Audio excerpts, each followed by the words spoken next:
Recording 55. You will hear a phone conversation in which a woman talks to a public transport official about something she has lost.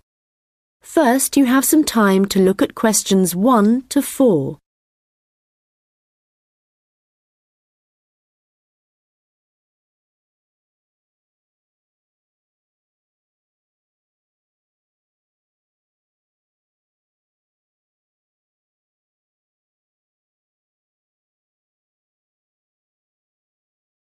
Hello, City Transport Lost Property. How can I help you? Oh, hello. Yes, I'm calling about a suitcase I lost yesterday. I don't suppose I'll get it back, but I thought I'd try.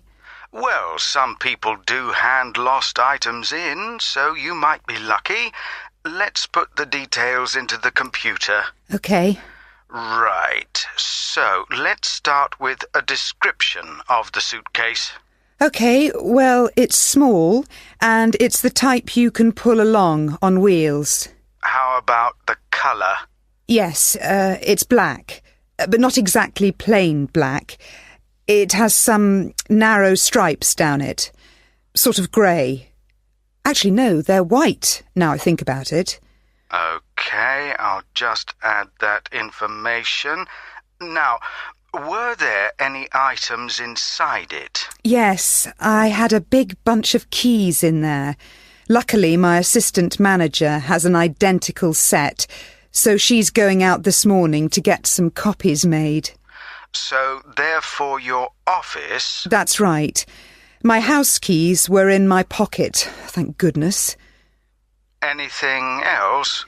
There were a lot of documents, but they're saved on my laptop anyway, so they don't matter so much. But the thing I'm really worried about, I haven't even taken it out of the box yet, is a camera I just bought. That's really why I'm calling. I can't believe I've lost it already. I see. Well, let's hope we can find it for you. Was there anything else? I don't think so. Any credit cards? They were in my handbag, and I had my passport inside my jacket pocket. Before you hear the rest of the conversation, you will have some time to look at the questions 5 to 10.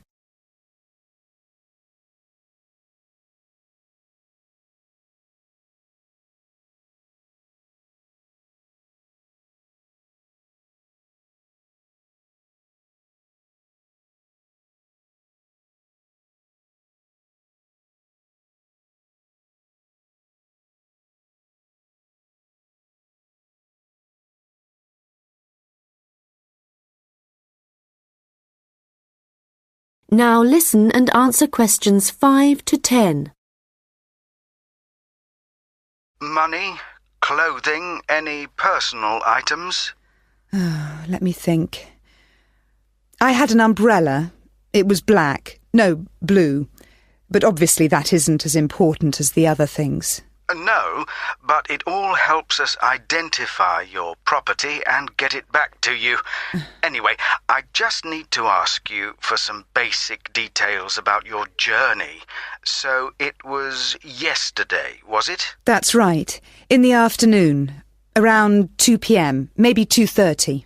OK, so that'd be May the 13th. Yes. I was heading to Highbury. That's where I live. All right, and you mentioned a passport, I think. So you were coming from the airport, I presume? Yes, and I was looking forward to getting home so much, and what with being tired and everything, I think that's why I just forgot about the case. And how were you travelling when you lost your property? What kind of transport were you using? I thought about getting the train, but that would have meant a bus journey as well, and I couldn't be bothered. So I decided to take a taxi eventually. That's where I must have left it. Well, that's good news in a way. It's more likely that a driver would have found it and handed it in. I hope so. Well, I need your personal details now. can I have your full name, please? Yes, it's Lisa Docherty. I'll spell that for you. It's Docherty. Thank you. And next, if I could have your address, the best address to send you the property if we manage to locate it. Sure. It's number 15A, River Road. And that's Highbury, as I said. Thank you. Just a moment. There's just one final thing. That's your phone number. I guess my mobile would be best. Hang on. I can never remember my own number. OK, I've got it. It's 07979 605 437. Very well. I think that's everything we need at this end. I'll have a look at the data on... That is the end of section 1. You now have half a minute to check your answers.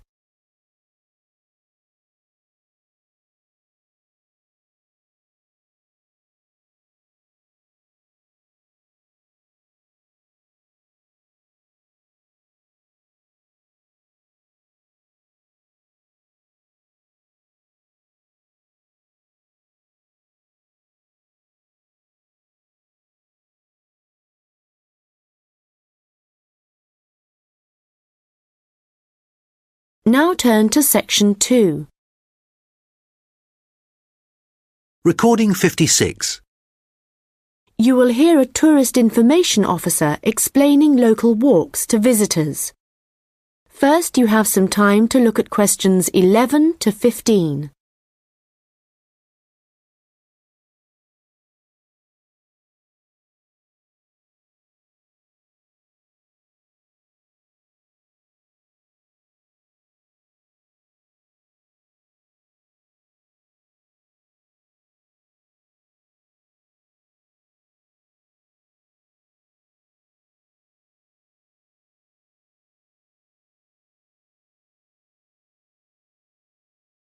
Welcome to everyone here. I hope you enjoy your stay in our village and enjoy the local scenery. I'll tell you a bit about the forest and mountain tracks in a minute, but first, I'll just give you an idea of where everything is in the village. So, we're here in the Tourist Information Center, and when you come out of the center, you're on Willow Lane, just opposite the pond. If you want to get to the supermarket for your supplies of food and water, go right. That's the quickest way, and then turn right at the top of Willow Lane. And it's the second building you come to, opposite the old railway station. If you're planning on doing some serious climbing and you need some equipment, we do have an excellent climbing supplies store just 5 minutes walk away. Turn left once you're outside the Tourist Information Center. Take Willow Lane all the way up to Pine Street. You want to go left along here. Then keep walking and go up Mountain Road on your right until you come to the next turning on the left. Head down there and you'll come to the climbing supplies store. If you get to the small building that sells ski passes, you'll know you've gone too far. You also need to head to Pine Street for the museum. It's small, but well worth a visit if you're interested in the history of the village and the old gold mining industry. So, when you reach Pine Street from here, you'll see the old railway line on the other side of the road.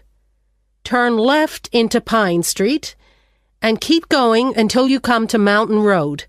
And just past here, the museum will be on your left, just behind the railway line. Don't worry about crossing over the tracks. The train stopped running through here in 1985. If you're planning on following one of the easier forest walks, you might like to hire a bicycle. To get to the hire shop, again, you need to head to Pine Street. On the left-hand side of Pine Street, you'll see the town hall. Go down the little road that you come to just before it, and you'll find the bike hire shop just behind the hall. They have a good range of bikes, so I'm sure you'll find something that suits your needs. Last but not least, if you're hungry after a long day's trek, I can recommend our local cafe. Again, when you leave the Tourist Information Center, turn right and follow Willow Lane until it joins Pine Street. And right opposite, on the far side of the railway tracks, is the cafe. Before you hear the rest of the conversation, you will have some time to look at the questions 16 to 20.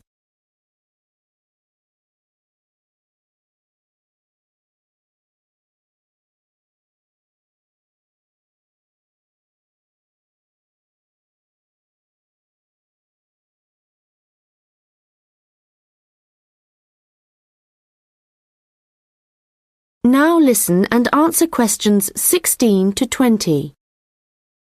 Okay, let me tell you a little bit about the different tracks we have here. All of them start at the end of Mountain Road, and you'll find a parking lot there where you can leave your vehicles. Let's start with North Point Track. It's a gentle route through lowland forest, good for biking and probably the one for you if you have small children. There's a wooden hut where you can stay at the end of the track, but be aware that it's really just an overnight shelter, and you'll need to take your own sleeping bags and cooking equipment. Another option is the Silver River Track. As the name suggests, you'd be following the river for most of the way, and you get to see some of our beautiful native birds. But the track also goes through a densely forested area. Unfortunately, the signposting isn't very good in places, and you do need good map reading skills to avoid becoming disoriented, which happens to visitors a little too frequently, I'm afraid. Valley Crossing will take you through some stunning scenery, but there are several points along the way where you'll need the level of fitness required to get over some pretty big rocks. Stonebridge is one of the shorter tracks, but very steep as it takes you up to the waterfall, and you do need to be in good condition to manage it. Lastly, the Henderson Ridge track will take you all the way to the summit of the mountain. Do bear in mind, though, that at this time of year the weather is very changeable, and if the cloud suddenly descends, it's all too easy to wander off the track. It's best to check with us for a weather report on the morning you think you want to go. On the way to the summit, there's a hotel which provides comfortable rooms and quality meals, so it's worth climbing all that. That is the end of section 2. You now have half a minute to check your answers.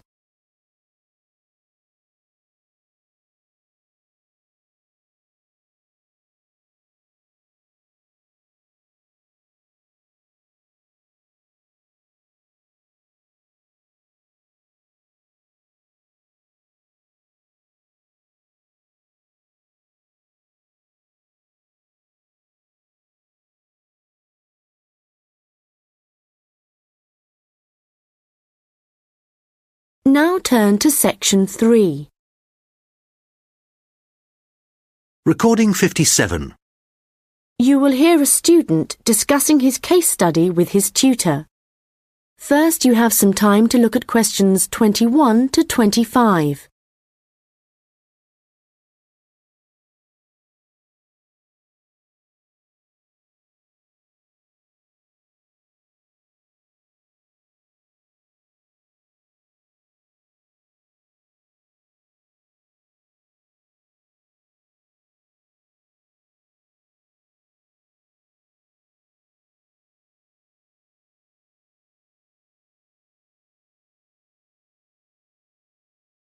Well, James, I've had a look over your case study, and for a first draft, it looks promising.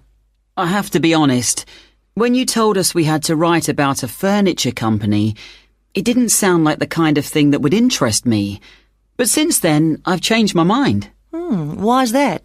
Well, as you know, Furniture Rossi is an Australian company, still comparatively small compared to some of the high street stores, but it's got plans to expand into foreign markets, so I chose it for that reason.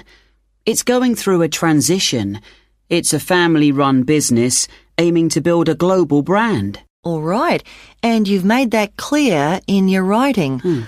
One thing, though, that I think you've overlooked is why Luca Rossi started a furniture company here in Australia in the first place.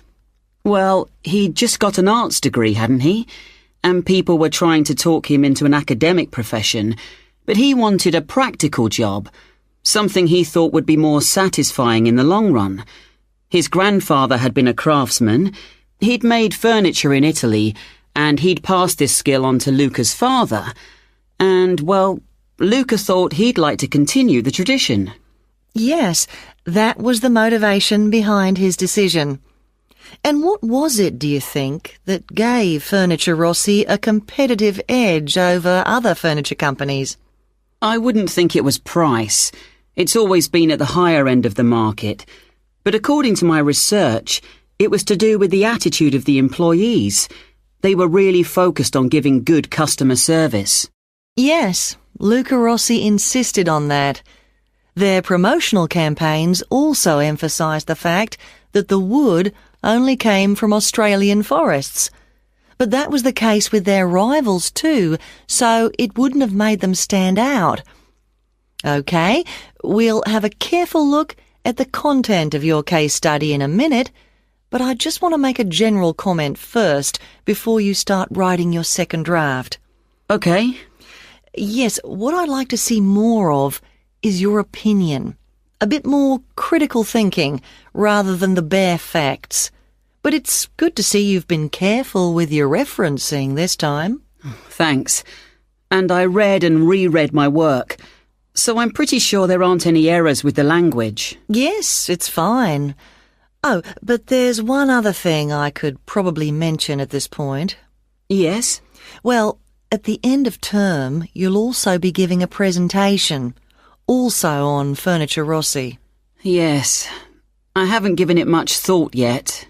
Understandably, but while you're writing the case study, I'd recommend you think about what kind of information would be suitable to use in your presentation.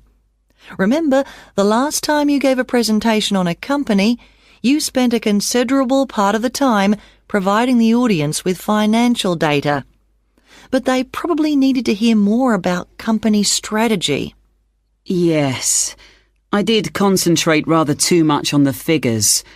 I'll make sure there's a balance this time. Good.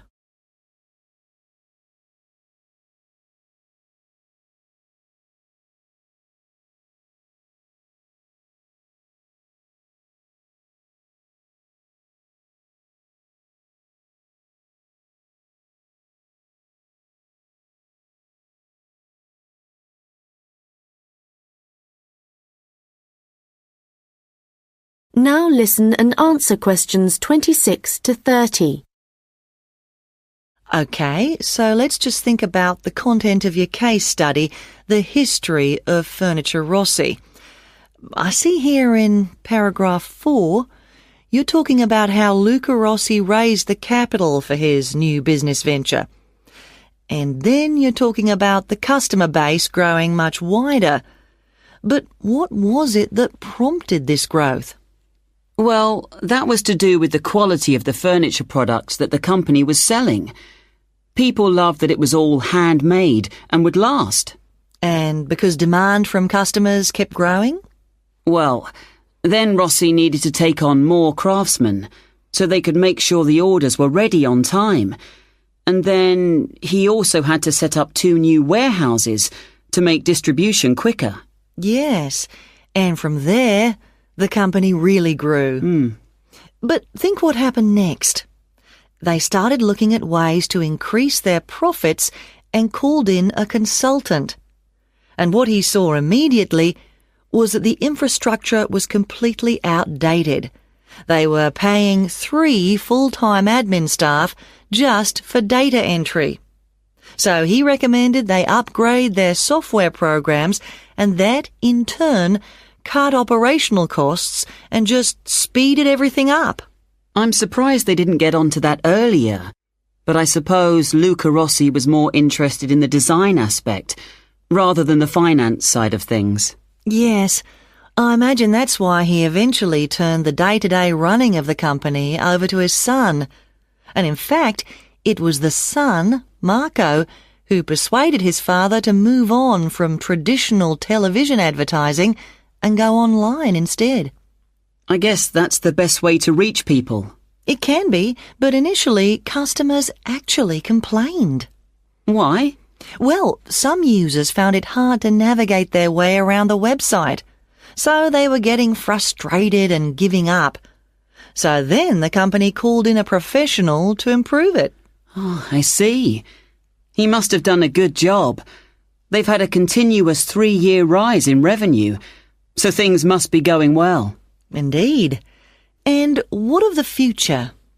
Well, I probably need to talk about this a bit more in the concluding paragraphs, don't I? Consumers are already aware of the quality of the furniture, that's for sure.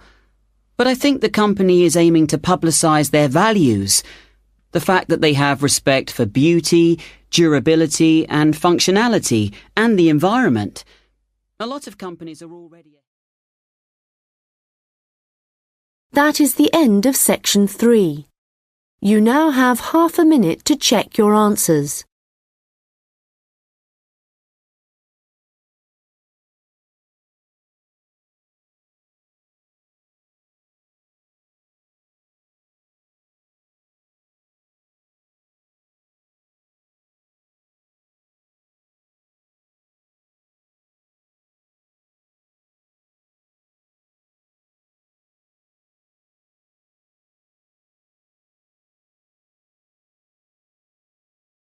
Now turn to section 4. Recording 58. You will hear a lecture about rock art. First, you have some time to look at questions 31 to 40.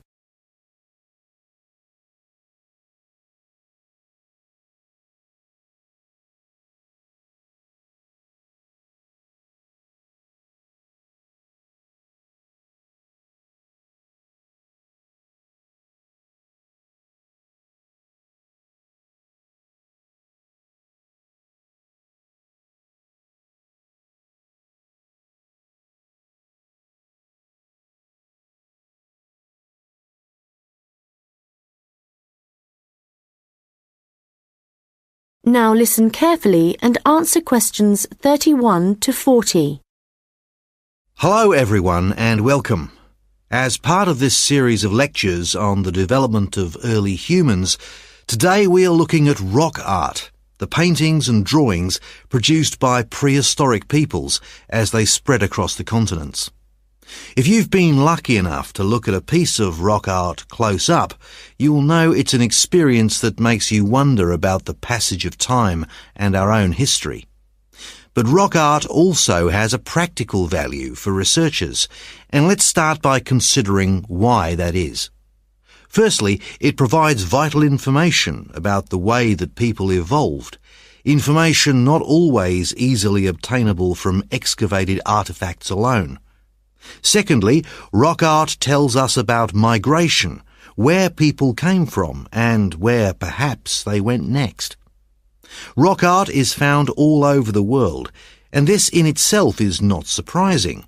But what is rather amazing, you might think, is how similar some images are, whether you're looking at a rock face in South Africa or standing inside a cave in Spain. Let me give you an example. When our ancestors drew humans, they would often draw them as stick figures. But if they drew a face, then the eyes were almost always very prominent, very open and wide. And of course, animals are very common in rock art. But one animal which is very interesting to researchers is the lizard, because whenever you see a prehistoric painting of one, it's depicted either in profile or looking down on it from above. And these drawings are produced by people of totally different cultural backgrounds. Amazing. But how can this be the case, that similar artistic styles exist in such distant locations? In the past, archaeologists believed that trade must have brought people together, and that it gave them the opportunity to observe each other's culture, including art styles. But this didn't prove to be the case. Recently, researchers have come up with a new theory. They believe that the brains of our ancestors evolved to notice certain images before others, and this was important, actually essential, because in an environment full of constant danger, it was necessary for survival. So the need to quickly recognize things that could be helpful or harmful could have had a great influence on rock art and explain why some images are more common across cultures than others. Later on, there would have been other reasons why communities produced art, certainly for spiritual and social purposes, and no doubt for political ones too, as different tribes looked for allies and struggled against their enemies. Well, as I said before, you can find rock art all over the world, but I'd like to focus now on the rock art of the Aboriginal people of Australia. The images that survive in this part of the world span at least 20,000 years. In fact, the Aborigines were still practicing this art form in the late 18th century when the Europeans began to arrive, and certain images point to the contact between them. For example, the Aborigines began to draw ships which they would have seen along the coast. It's hard for us to imagine what they must have thought when these first began to appear. Another image that is evidence of European arrival is that of horses, an animal that would have been very alien to the Australian landscape.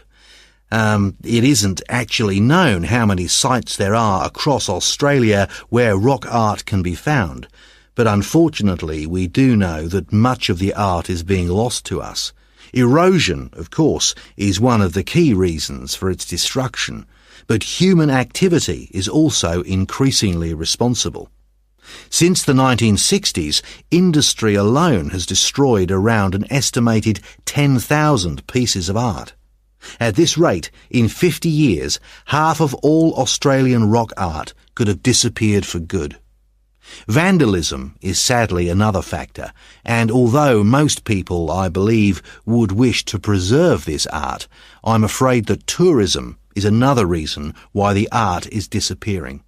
In some cases, the art is damaged when people